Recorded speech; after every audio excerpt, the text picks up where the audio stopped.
അങ്ങനെ മൂന്നാറ് പ്ലാൻ ഓണായപ്പോൾ പിന്നെ അവിടുത്തെ വെതറും പോകേണ്ട സ്ഥലങ്ങളൊക്കെ ഒന്ന് ഗൂഗിൾ ചെയ്തൊക്കെ നോക്കി നമ്മൾ നേരെ വീട്ടിലെത്തി കേട്ടോ.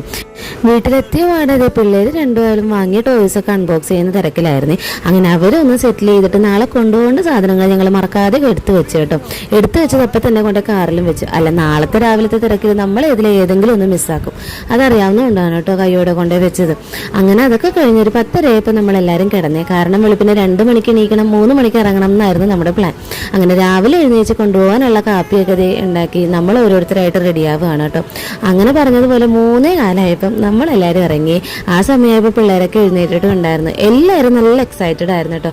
കാരണം ഇത് ഒരുപാട് നാളായിട്ട് നമ്മൾ പ്ലാൻ ചെയ്യുന്ന ട്രിപ്പാണ് കേട്ടോ. ഇപ്പോഴാണ് അതൊന്ന് നടത്തിയെടുക്കാൻ പറ്റിയത്. അങ്ങനെ നമ്മുടെ വണ്ടി റെഡി, നമ്മൾ റെഡി. ഇനി നമ്മൾ നേരെ മൂന്നാറോട്ടാണ് കേട്ടോ. വണ്ടി കയറി കുറച്ച് കഴിഞ്ഞപ്പോൾ തന്നെ പിള്ളേരൊക്കെ ഉറങ്ങിയായിരുന്നേ. അതിൻ്റെ ഇടയ്ക്ക് നമ്മൾ ഉറങ്ങിയായിരുന്നു. അപ്പോൾ ആ വിശേഷമൊക്കെ ഞാൻ അടുത്ത വീഡിയോയിൽ പറയാം കേട്ടോ. ചെറിയൊരു പ്രാർത്ഥനയൊക്കെ കഴിഞ്ഞ് നമ്മൾ ഇറങ്ങി. ഇനി നേരെ മൂന്നാറോട്ടാണ് കേട്ടോ.